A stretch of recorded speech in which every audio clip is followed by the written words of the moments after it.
This podcast is dedicated to the memory of David Faraday, Betty Lou Jensen, Darlene Farron, Cecilia Shepard, and Paul Stein, and to Michael Mageau and Brian Hartnell. This is Zodiac Speaking, a classic Gunpoint Family podcast. I'm your host, Chris Garcia. Welcome to Zodiac Speaking. I'm Christopher J. Garcia. This section is going to look at the conspiracy theories that have popped up around the Zodiac, and not just the typical ones, the radian theory and so forth, which I will talk about eventually, but now it's about the ones that are more out there, the ultra, as it were. And the first involves a killer named Joe Green. Now, there's a number of theories that revolve around this gentleman who was an artist, apparently. And if you look, you'll have incredible difficulty finding any information on this. But the most notable thing I've found is on Last Podcast on the Left. But more importantly, I found an old Usenet post years ago, probably 15, 20 years ago. I found it, and it was at least 10 years old by that point. And the theory goes like this, that a man named Joe Green was a Zodiac killer and was doing it for, well, various reasons, but the most notable was not just that they were crazy, but that they missed their past, where they were given the chance to kill without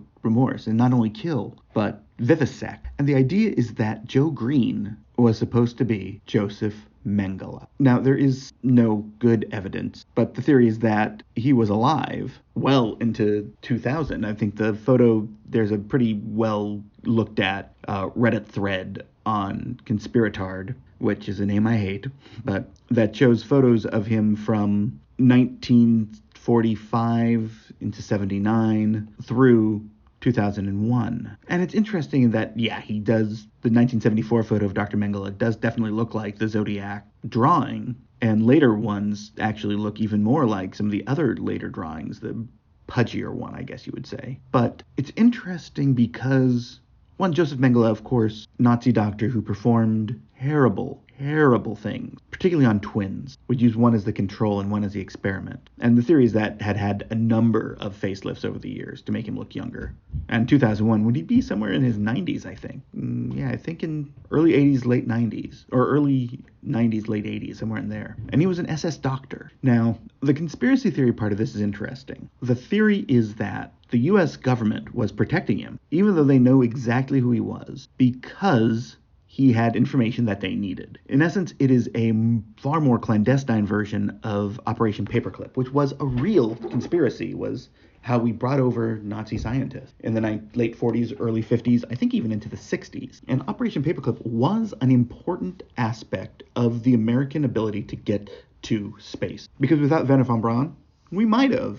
It would have taken a lot longer. But von Braun definitely had the ability to get us out and to rocket. Now, Mengele's story is fascinating. He did experiments, completely unethical, dangerous, murderous experiments at Auschwitz. And after the war, he fled to Argentina, apparently in July 1949. And he lived in Buenos Aires and apparently was pretty well known. Now, he was taken as a prisoner of war in 1945, but he didn't have the SS blood group tattoo. And that actually helped him, because he could get fake papers and change his name. He traveled under the name Fritz Ullmann. And later he became Fritz Hohlmann, making another step removed. And he became a stateless man. And the Red Cross actually helped him get a passport under the name Helmut Gregor, which is what let him go to Argentina. He didn't take his wife with him. What's interesting here is that he found Nazi sympathizers in Argentina. There were no end of them in the 1940s and 50s. It wasn't that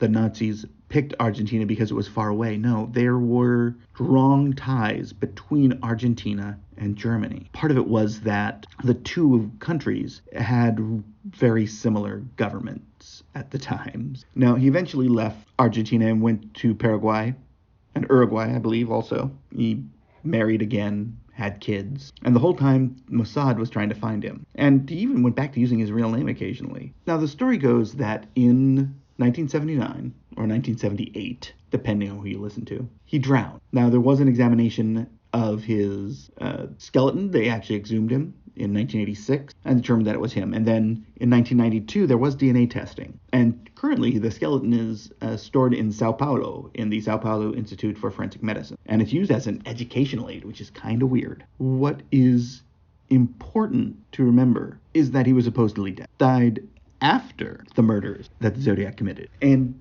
we do have a fairly complete, maybe not day for day, but we knew the broad strokes of where he was up through his death. And Shimon Wiesenthal, a wonderful human being who I managed to meet once, and he was intense, but he was also funny.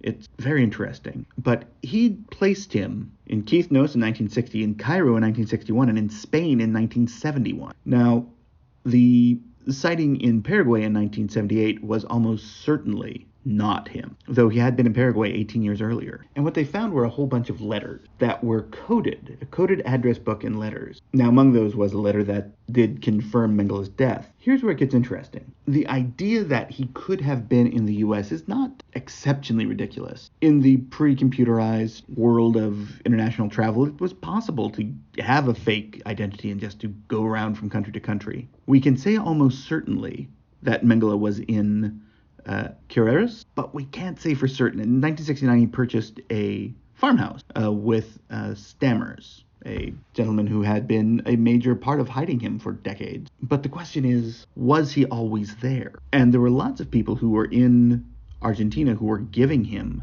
help.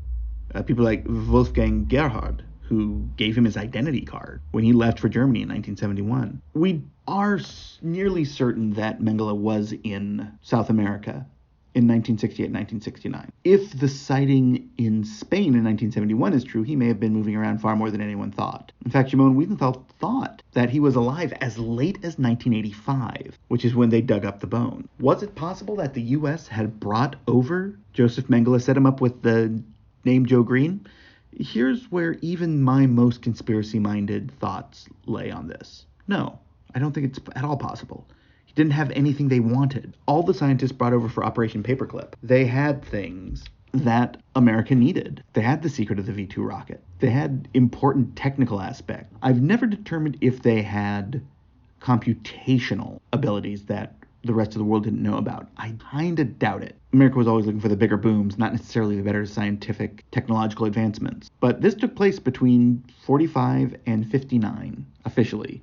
It may have gone on well past then. And this was one of those out there conspiracy theories until the 60s. And 1,600 people were brought to the United States. And the thing that's interesting is that their patents have brought in over $10 billion. That's an incredible amount for a relatively small number of people in a very specific areas. And of course, some of the names, Debus, Erhard Ries, Arthur Rudolph, Werner von Braun, Ernst Geisler, these were important people to getting us to space. Oscar Holderer, also incredibly important. Without these people, we may never have made the moon. We probably would have, honestly.